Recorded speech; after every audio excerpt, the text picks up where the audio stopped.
Previously on Bloodhunting Challenger, Parnellyx finally found his stride, winning every single game in top lane and in the jungle. Is he going to keep it up? Find out in this episode.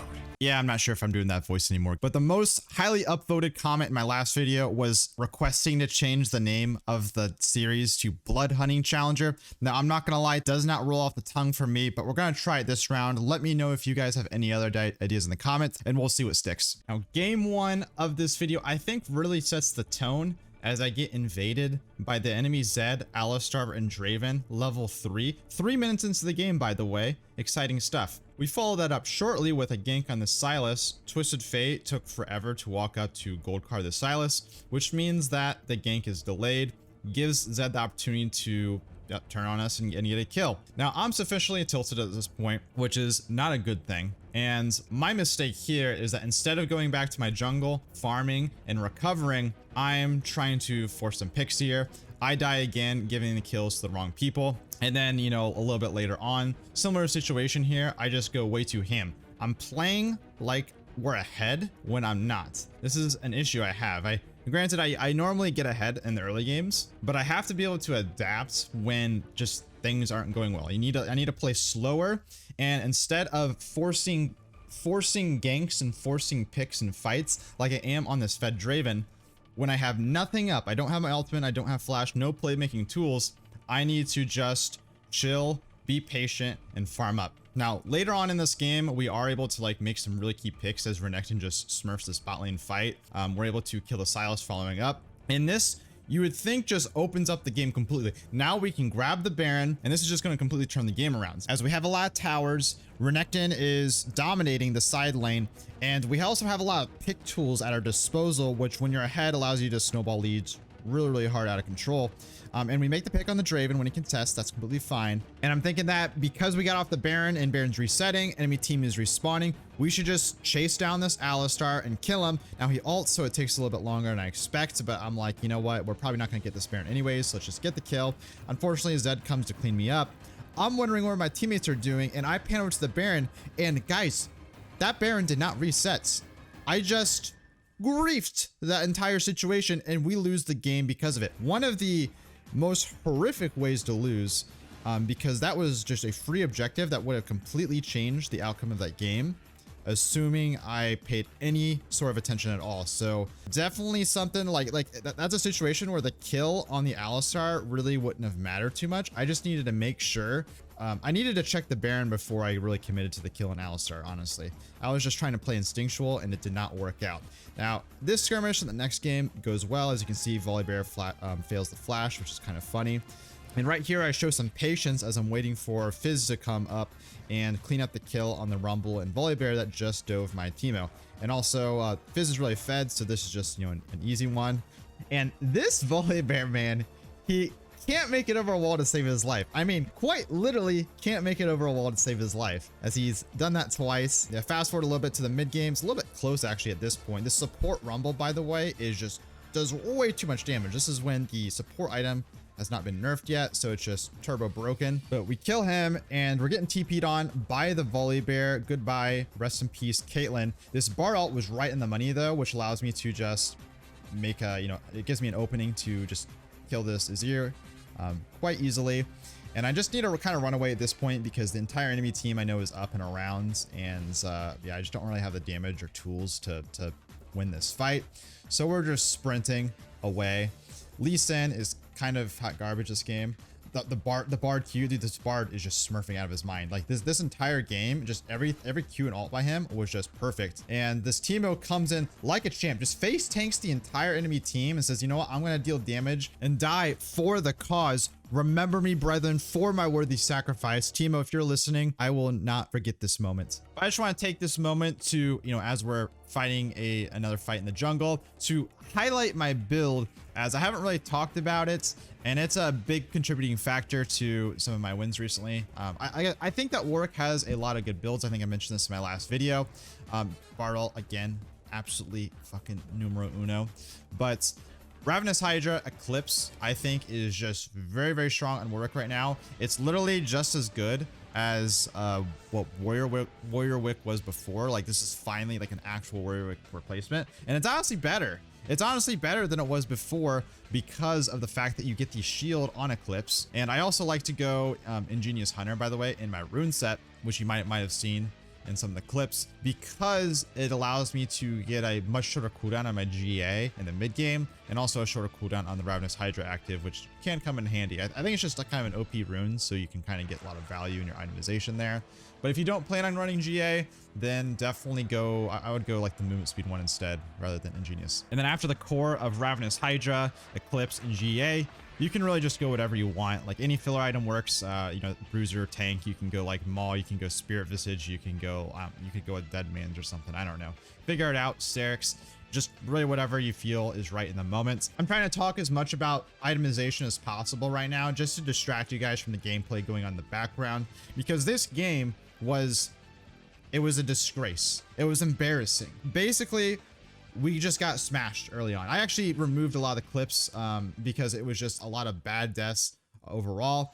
But we managed to actually make a really good like mid-game comeback. We were down like 10k gold. Our team grouped. Like, look at our comp. Our comp is just made for grouping, and we just hit a couple wombo combos, and we managed to pull off a miraculous comeback after killing everyone, taking the Baron, killing people even more. And it looks like at this point that the game is, well, we actually just end up winning after all. Despite the terrible early game, we managed to pull off the impossible. So we follow this up with this fight right here, a 3v5 situation. Yasuo's in base, Misfortune's in base. We have no damage, and I'm strong. I have GA up, and like, I mean, overall, I feel like the start of this fight wasn't really a big deal, but we just kind of continued going forward and lose a lot of important cooldowns. We lose the dragon, and yeah, basically there's just no need for this. Basically, all we have to do, the only thing we have to do this game is group. We don't need dragon. We don't even need baron. We don't need to like picks or anything. We just need a group 5v5 and win the game. And you'll notice in these next couple clips, you do not see us in 5v5 situations. We are getting picked off one by one in the side lane. We're getting picked off like 2v5 in the jungle, including me, by the way. I'm a big culprit here, and we lose the game, which almost required effort, honestly. Like I said, there was like 10 other deaths, terrible deaths for me that I didn't really show in the early game. And the only reason I didn't show it is because I just was not playing well that game, like at all. Like I just like was like mechanically not playing well. I felt like rusty, honestly. So it was just whatever. I was out of my elements. I don't think that's really going to be a consistent theme, but I did really want to highlight just how ridiculous that loss was. Following it up, Talon kind of just tries to gift me some LP by just like constantly invading me this game, and he just can never fight me. Talon versus Warwick. I don't even think he has Ignite this game. Post-edit correction, he was running Ignite. He just sucked ass, guys. Thanks for listening. That just means that, well, yeah, we're able to just make pick after pick after pick. I mean, that's all this game was. It was just pick after pick after pick. I make a pick on the Cassante. I make a pick on the Annie. I make a pick on the Annie. And then I make a pick on the Lucian in the bot lane. And the Renata and the Talon. The entire game was just like, yeah, it was just this over and over again. And yeah, like there was no like real big moment. It was just a lot of that. And that's why we win 29 LP. Really close to Diamond 2. Just need one more win. The following game is, it's absolutely wild. This entire sequence of events feels like the Twilight Zone. Feels like an episode of Black Mirror. Feels like Ashton Kutcher's in my closet right now, and he's just about to come out and tell me I've been punked. Just check out the series of events. Okay, so Yasuo takes Reyna Mass turret shot. I mean, that happens, whatever. What do you think Renekton is going to do right here? We're going to walk back and we're going to recall, right? Right? We're going to recall. Nope, he's staying for the wave, I guess. And the thing is, he's not even just staying for the wave. This dude is going in with like 50 HP. He's going in with like 50 HP, and it works. It works. Somehow Graves messes this up, which, like, yeah, I don't understand what happened there. But the craziness doesn't end there.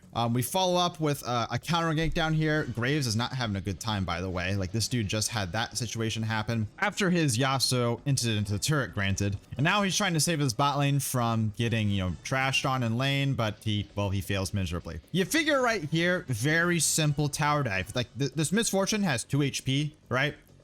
I don't know why. Varus flash queued in under the turret and decided to trade 1-for-1 for no reason. We don't zone off, like Karma doesn't zone off the Zoe here. So now we're just like, we ended up trading 1-for-1 there, which was just absolutely wild. I cannot fathom how that was even possible given the circumstance we were in. So that kind of sucks, but we are able to get away safely. And then, yeah, Renekton, he's just fighting the Yasuo just cause it's kind of a close fight, so whatever. And we're gonna come up here and clean up the kill on Yasuo, to which he says, I'm just gonna dive into the turret once again. Two times in 2 minutes, this dude just eased into the turret range. 3 of some of the most questionable plays I had ever seen in my life. Now, granted, the Renekton play did work, but that was all within like a span of 2 minutes, and it just blew my mind. Anyways, in the next game, our Lux DC's mid gank, but it doesn't really matter. She's gonna die anyways. And this just leads to me and Ezreal picking up a juicy double kill. Well, just me. But this is another game where just everything just snowballs out of control. I'm winning, top's winning, mid's winning, bot's winning. Everything is going all according to plan. We get everything we want. And that leads to us, losing LP.